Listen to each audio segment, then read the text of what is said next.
peninsular rivers. Now see about the peninsular rivers. There are most important 6 rivers are there. Now we discuss about the 3 rivers. The Narmada basin. सबसे पहले देखा जाए तो जो peninsular reverse है वो flow करती है ईस्ट वेस्ट घाट से western Ghat to east side में फ्लो करती है. तो यहाँ पर जो रिवर दिखाई गई है उसमें जो 2 रिवर है, mostly 2 reverse, Narmada and Tapi, ये दोनों रिवर मिडिल पार्ट से, इट मीन्स मध्य प्रदेश से निकलती है और वेस्ट साइड में फ्लो करती है. तो ये जो पेनिनसुलर रिवर्स है, पेनिनसुलर रिवर में महानदी, गोदावरी, कृष्णा, कावेरी, पेनगंगा, वैनगंगा, बहुत सारी रिवर आएगी, इसका समावेश यहाँ पर होता है.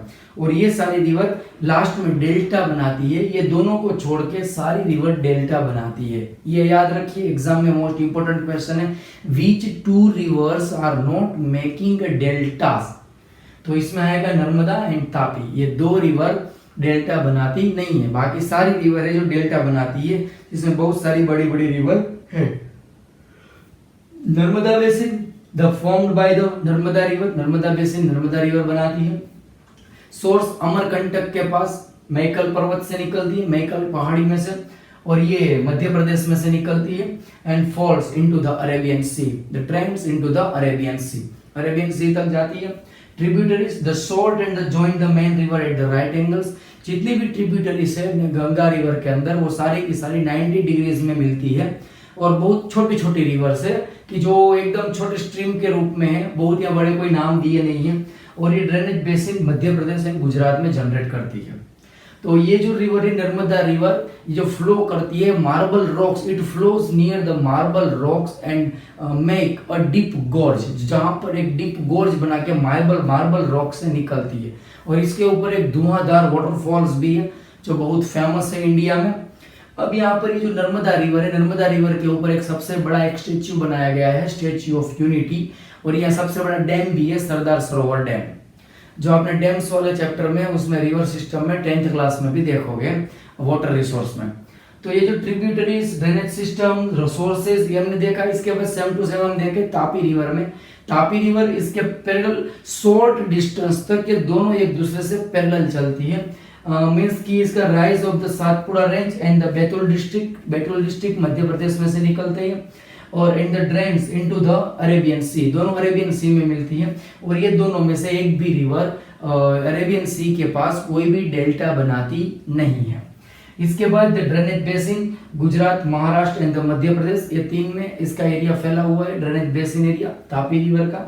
अब इसके बाद देखिए ये दोनों जो रिवर है, इसके बाद Arabian sea and the east western Ghat है. Arabian sea and western Ghat के बीच में बहुत कम एरिया की वजह से, बहुत जो ग्राउंड्स है, जो प्लेन्स है, वो बहुत कम है. इसकी वजह से क्या होता है, यहाँ पर रिवर की लेंथ बहुत छोटी है, जिसमें साबरमती है, इसमें भरतपुजा है, इसके बाद माही रिवर है, ये पेरियार है, ये सभी रिवर के नाम दिए हुए हैं. ये रिवर को लोकेशन आइडेंटिफाई कीजिए जो टेक्स्ट बुक में आपको दिया है, और मैप में देखिए ये सभी रिवर कहाँ से निकलती है, कहाँ तक जाती है, इसके बारे में भी देखिए.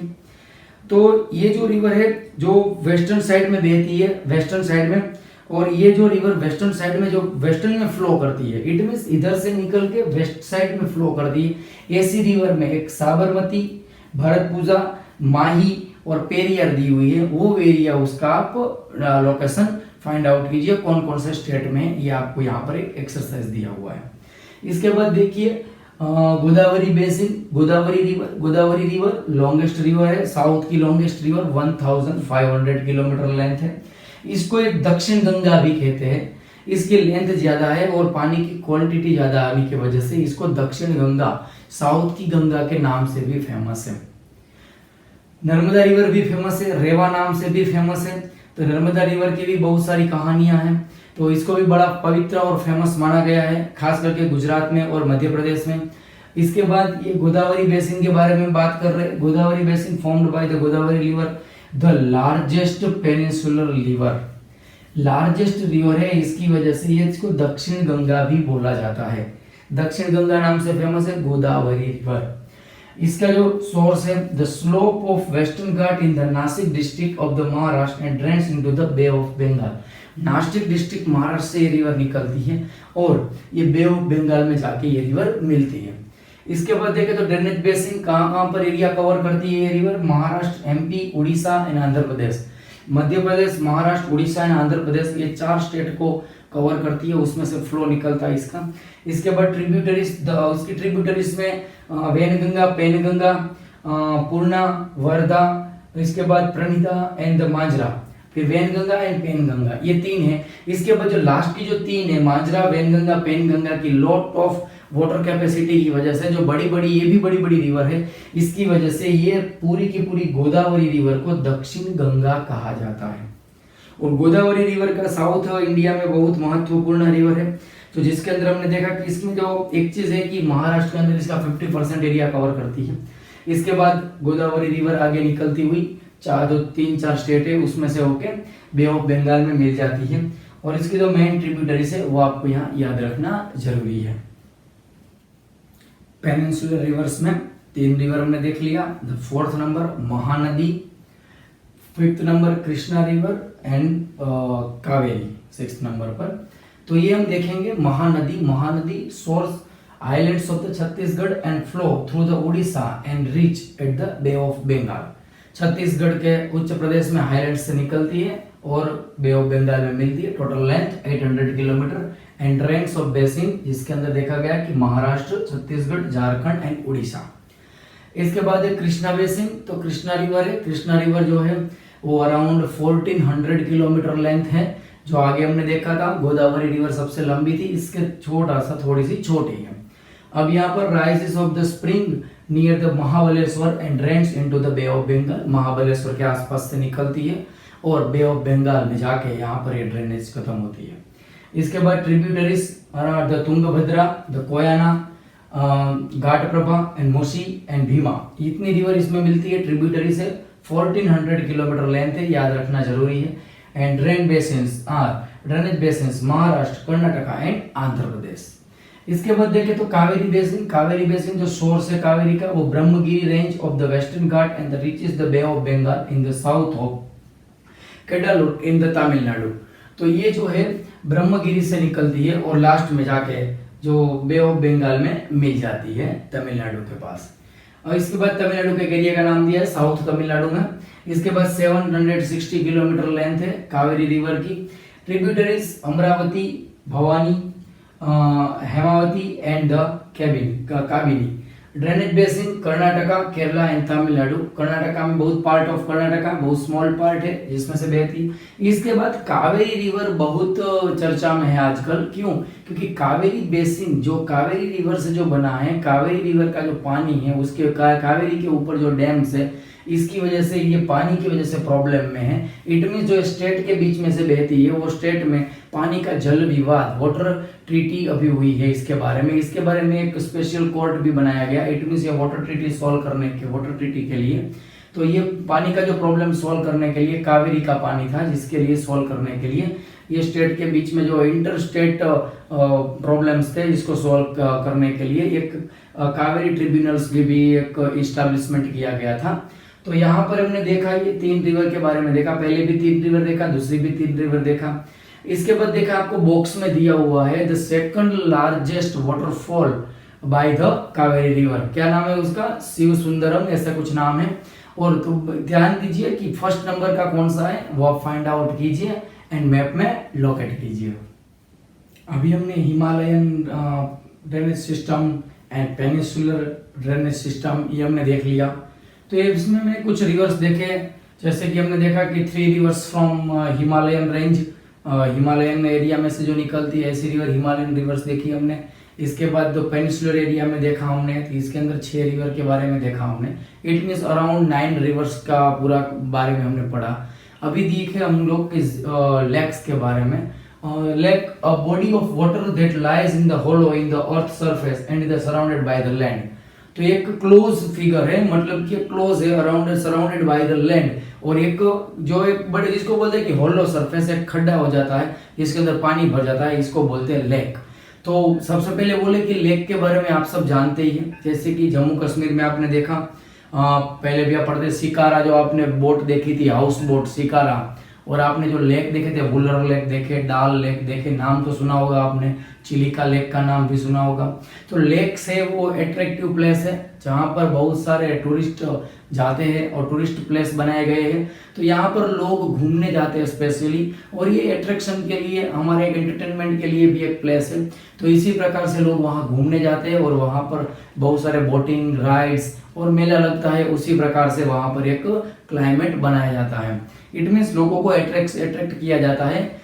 और अब यहाँ पर हम देखेंगे कि कुछ कुछ जो लेक्स है वो कैसे बनते हैं कि जो मिएंडर बनाती है, जो रिवर से मिएंडर बनाती है, वहां पर ज्यादा फ्लो से कट ऑफ होके वहां पर ऑक्सबो जैसी पोजीशन बनती है, ऑक्सबो लेक्स बनते हैं, जो भी यहाँ पर लेक्स की पोजीशन यहाँ पर दिखाते हैं। इट मीन्स ऑक्सबो लेक्स भी इस लेक में से एक हो सकते हैं। अब देखिए कुछ लेक्स है वो खारे पानी वाले, कुछ मीठे पानी वाले हैं। तो ये सब नेचुरली है, ये सब नेचुरली लेक्स है जो ह्यूमन मेड नहीं है। ह्यूमन मेड लेक यहाँ पर दिया हुआ है। तो ये सोल्ट वाटर लेक्स और लगून्स जिसको बोलते हैं, इसमें Chilika lake, Pulicat lake and Kolleru lake.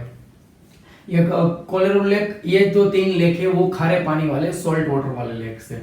Fresh water lake से उसमें Wular lake, the largest fresh water lake in the India, Wular lake. Wular और डाल दोनों जम्मू कश्मीर में है। भीमताल लेक, नैनीताल लेक, इसके बाद Loktal lake and Barapani lake और डाल लेक।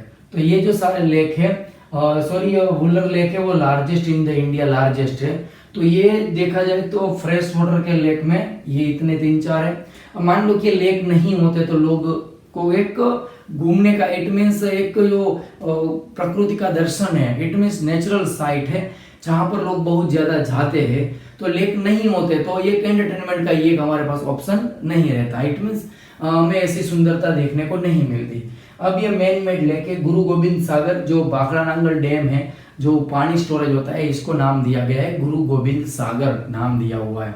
तो ये जो लेक से ह्यूमन मेड लेक है, तो ये डैम है। तो डैम में से पानी जब छोड़ा जाता है, इट मीन्स पानी का फ्लो आगे बढ़ाया जाता है, या तो लोगों को पानी दिया जाता है उसमें से कैनाल्स के जरिए। तो इसके अंदर टरबाइन फिट करके इसमें से बिजली भी पैदा करते हैं। मतलब ये मल्टीपर्पज यूज के लिए भी है, जिसके अंदर से बिजली पैदा की जा सकती है। तो यहाँ पर बिजली पैदा नहीं कर सकते, यहाँ पर बिजली पैदा कर सकते हैं। ये डैम के रूप में है और ये ह्यूमन मेड है, मतलब मैन मेड लेक्स है। इसके अंदर से पानी फ्लो करता है और टरबाइन घूमता है जिसमें से बिजली पैदा कर सकते हैं, बहुत सारे एरिया में पानी दे सकते हैं। यहाँ से जो ऊपर के फ्लो से पानी आता है, इट मींस रिवर में से पानी आता है, और वही पानी यूज करके कैनाल्स के जरिए इरिगेशन में दे सकते हैं। इट मींस लेक है वो बहुत इंपॉर्टेंट है। लेक्स के जरिए हम लोग ये बहुत सारी चीजें मतलब कि बिजली पैदा कर सकते हैं। और ये कुछ लेक्स है वो बहुत काम के, इट मींस जो आर्टिफिशियल लेक, मतलब जो डैम्स है, डैम्स की बात कर रहे हैं हम लोग। इसके बारे में आप क्लास 10 चैप्टर नंबर 3 पढ़ोगे, वाटर रिसोर्स, उसमें डैम्स के बारे में। तो जो डैम्स है वो क्या है, आर्टिफिशियल लेक है। आर्टिफिशियल लेक है, और जो कोई रिवर की बाढ़ की पोजीशन है, कोई रिवर में ज्यादा बाढ़ आती है, पानी को स्टोर कर सकते हैं, पानी को रोक सकते हैं, पानी को कंट्रोल कर सकते हैं। इसी प्रकार से ये लेक हमारे लिए बहुत इंपॉर्टेंट है। Last point of this chapter, role of rivers in the economy. तो रिवर है वो, उसका इकोनॉमी में क्या इन्वॉल्वमेंट है। तो यहाँ पर देखें कि जो रिवर्स थी, रिवर्स के किनारे पर ही सारी सिविलाइजेशन डेवलप्ड हुई थी। जैसे इंडस वैली सिविलाइजेशन है, कोई भी मेसोपोटामिया सिविलाइजेशन है, या कोई भी सिविलाइजेशन है। तो यहाँ पर इसका इंपॉर्टेंस ये है कि water is a natural resource and it is a necessary for each and every living things. तो पानी है वो सबको चाहिए और नेचुरल रिसोर्स है, मुफ्त में मिलता है, और ये बिना खाए पिए चलेगा बट पानी के बगैर नहीं चलेगा। तो इसीलिए नेचुरल रिसोर्स वाटर के पास ही लोगों ने हैबिटेट, घर बनाने शुरू किए, और वहीं पर ही बड़े सिटी बनते गए, बिग सिटीज। वाटर एक natural resource and essential for the various human activity. Most of activity में पानी की जरूरत पड़ती है। इसके बाद देखा जाए तो बड़े बड़े सिटी बनते गए, बड़ी बड़ी सभ्यताएं जिसको बोलते हैं कि सिविलाइजेशन वहां पर डेवलप्ड हुई। इसके बाद इरिगेशन वर्क, आज की डेट में देखा जाए तो India is a totally agriculture के ऊपर डिपेंडेंट है। तो ये एग्रीकल्चर के ऊपर डिपेंडेंट है, तो इसके डेवलपमेंट के लिए हमें इरिगेशन सिस्टम प्रोवाइड करना पड़ेगा किसानों को, तभी हम अच्छा प्रोडक्शन ले पाएंगे। कोई भी कंट्री हो तो इरिगेशन सिस्टम के लिए भी रिवर इंपॉर्टेंस है। इसके बाद नेविगेशन, नौका विहार, इसके लिए भी जरूरत है। हाइड्रो पावर जनरेशन, तो डैम्स बनाए, डैम के ऊपर से हमने वो जनरेटर लगा के, इट मीन्स जो सिस्टम थी, इट मीन्स जो सिस्टम है डायनेमो वाली, वो लगा के हम लोग उसमें से एनर्जी पैदा कर सकते हैं। तो यहाँ पर इकोनॉमी के अंदर भी इसका बहुत बड़ा रोल है। मतलब ये पूरा का पूरा जो एक्टिविटी है, बहुत सारी एक्टिविटी रिवर के साथ जुड़ी हुई है। मतलब कि कई जगह पर रिवर को माता के रूप में भी पूजा जाता है, जैसे कि गंगा है, नर्मदा है, बहुत सारी रिवर को पूजा जाता है जिनकी पूजा होती है, और इनका हमारे धर्मों में भी बहुत बड़ा एक प्लेस है। इट मीन्स धर्मों में भी उनका महत्व बड़ा दिया हुआ है। अब देखें कि रिवर पॉल्यूशन, आप कहीं पर भी बचपन से, मतलब कि 4th-5th क्लास से आप पढ़ते आ रहे हो, रिवर के बारे में चैप्टर पढ़ा, लास्ट में रिवर पॉल्यूशन। एयर के बारे में चैप्टर पढ़ा एनवायरनमेंट में, जियोग्राफी में 5th, 6th में, 7th में, तो उसमें भी एयर पॉल्यूशन। उसके बाद नॉइस के बारे में पढ़ा आपने साइंस में, साउंड के बारे में पढ़ा नॉइस पॉल्यूशन। तो यहाँ पर वही सेम टू सेम चीज है, river pollution means water pollution. तो कोर्स क्या क्या है, increasing the demand of the water for the domestic, municipal, industrial and irrigation work has affected the quality of water in the river. तो ये सारी activity है वो अफेक्ट करती है वो रिवर की पानी की क्वालिटी के ऊपर, वाटर की क्वालिटी को बहुत खराब कर सकती है। इसके बाद reduction in the amount of water, reduced amount of the water in the river. नदी में पानी नहीं है, रिवर में पानी नहीं है, रिड्यूस उसका वाटर लेवल एकदम कम हो गया है, ये reduction in the amount of water. इसके बाद excessive disposal of industrial and the urban waste in the river. बड़े बड़े सिटी में, अर्बन एरिया में और इंडस्ट्री एरिया में जो भी कचरा है, जो भी वेस्टेज मटेरियल है, वो सारा का सारा रिवर के अंदर, नजदीक में जो रिवर है वहीं पर ही लास्ट में अल्टीमेटली फेंका जाता है और उसका बहाव वहां पर होता है। तो यहाँ पर देखें, leads to excessive pollution levels in the river. ये पॉइंट है जो रिवर पॉल्यूशन को बढ़ावा देता है, इसको इंक्रीज होता है रिवर पॉल्यूशन वहां से। Efforts to reduce the pollution, क्या क्या एफर्ट किए गवर्नमेंट ने, तो efforts to reduce the pollution in the rivers like Ganga action plan. ये तो भारत में हमने देखा कि रिवर को क्लीन करने के लिए तो national river cleaning plan, national river cleaning plan जो आपको बॉक्स में दिया हुआ है, तो रिवर को क्लीन करने के लिए या बहुत सारे प्लान्स भी सरकार बनाती है, गवर्नमेंट अलग अलग प्लान आए, गंगा एक्शन प्लान आया, गंगा रिवर को साफ करने के लिए हर साल हम सुनते आ रहे हैं, बहुत साल सुनते आ रहे हैं, गंगा को साफ करने का प्लान है। मतलब यहाँ पर जो रिवर पॉल्यूशन है वो industrial activity, human activity, human made material जो इसके अंदर मिलने से, केमिकल, फर्टिलाइजर्स, फैक्ट्री का केमिकल, ये सब मिलने से यहाँ पॉल्यूशन बढ़ता जाता है। पॉल्यूशन को कम करने के लिए क्या क्या करने चाहिए, इसके बारे में आप लॉट ऑफ पॉइंट्स लिख सकते हो, अपने मन से भी लिख सकते हो कि पानी को स्वच्छ रखना है, रिवर में ये कचरा नहीं करना है, रिवर के अंदर जो पानी का फ्लो होता है इसका यूज करना है तो उसको बाहर लेके यूज करना है, पानी को बाहर ला के यूज करना है। तो ऐसे बहुत सारे पॉइंट्स है, इसके कॉजेस भी है, क्या क्या कारण है, इसके रीजन क्या क्या है। तो industrial activity, chemical, fertilisers, domestic use है, इसके बाद डोमेस्टिक वेस्ट जो निकलता है वो भी फैक्ट्री का वेस्ट है, इसके साथ ही वहां पर रिवर के अंदर इकट्ठा हो जाता है। खास करके प्लास्टिक के जो मटेरियल्स है तो रिवर के अंदर वही कचरा ज्यादा पैदा हो जाता है। और जो इसके अंदर रिवर के अंदर जो लाइफ है पूरी की पूरी एक्वेटिक लाइफ, इसके अंदर जो फिश है, इसके बाद जो अलग अलग जानवर रहते हैं, इट मीन्स पानी के अंदर जो रहते हैं क्रिएचर्स जो भी सभी है, उसमें भी इफेक्ट होता है। और इसके नीचे रिवर के मतलब नीचे के लेवल में जो कुछ मतलब कि इनको खाने के लिए फिश है वो क्या खाती है, तो अंदर से जो फूड पार्टिकल्स मिलते हैं तो ये अंदर की जो फ्लोरा एंड फौना दोनों को इफेक्ट होती है, तो मोस्ट ऑफ इफेक्ट वहां पर दिखती है। तो ये वाटर पॉल्यूशन अभी हमने देखा कि पानी का पॉल्यूशन कैसे होता है, इसके लिए गवर्नमेंट क्या एक्शन प्लान कर रही है और क्या क्या कॉजेस है इसके बारे में। तो ये चैप्टर आपने देखा, ओवरऑल व्यू भी देख लेते हैं शॉर्ट समरी में कि रिवर कैसे बनती है, रिवर का basin, river area, drainage system पूरा का पूरा हमने देखा। ड्रेनेज के बारे में दो टाइप की रिवर थी, Himalayan reverse and peninsular reverse. Himalayan reverse में 3 रिवर थी, पेनिसुलर रिवर में आपने 6 रिवर्स पढ़ी। टोटल मिला के 9 रिवर्स के बारे में हमने स्टडी किया, डिस्कस किया, इसके किलोमीटर, लेंथ, साइज और पानी का फ्लो, बहाव, कौन कौन से स्टेट, एरिया, बेसिन्स, ये सब हमने देखे। और ट्रिब्यूटरीज के बारे में भी देखना। और इसके बाद हमने देखा कि डेल्टास जो बनाते हैं, सुंदरबन डेल्टा, आपकी टेक्स्ट बुक में पिंक बॉक्स में जो दिया हुआ है इसके अंदर से डू यू नो करके जो दिया हुआ है वो आपको नोटबुक में लिखना जरूरी है, वो भी जान लीजिए, इसमें से भी क्वेश्चन आंसर्स आ सकते हैं। और ये आपके जनरल नॉलेज के लिए बहुत अच्छा है। और जो क्वेश्चन मार्क करके भी कुछ क्वेश्चन दिए फाइंड आउट करके, इसको भी फाइंड आउट कीजिए और मैप के अंदर लोकेट भी कीजिए। क्लास 9 10th में सेम टू सेम आगे चैप्टर में देखेंगे। वाटर रिसोर्सेज में रिवर से स्टार्ट होगा, रिवर्स के ऊपर डैम से, वहीं से स्टार्ट होगा वाटर रिसोर्स चैप्टर। तो अभी ये चैप्टर आप पढ़ लीजिए और टेक्स्ट बुक की जो एक्सरसाइज है वो भी आपके लिए कंप्लीट करना जरूरी है। और खास करके इस चैप्टर के मैप में से बहुत सारे क्वेश्चंस पूछे जाते हैं मैप एक्टिविटी में। इसमें सारी की सारी जो रिवर है उसको आप 2 पार्ट में डिवाइड कर दीजिए। ऊपर के पार्ट में जैसे हमने पढ़ते गए इंडस, इसके बाद गंगा, ब्रह्मपुत्र, नर्मदा, तापी, कृष्णा, कावेरी, गोदावरी, महानदी, ये इसके साथ साथ जो भी जुड़ी हुई रिवर है वो सभी को लोकेट कीजिए। इसके बाद लेक्स भी पूछे जाते हैं, वुलर लेक, डाल लेक, इसके बाद चिलिका लेक, कोलारो लेक, ये सभी लेक को भी मैप के अंदर आप लोकेट कर दीजिए। ये आपके लिए होमवर्क है।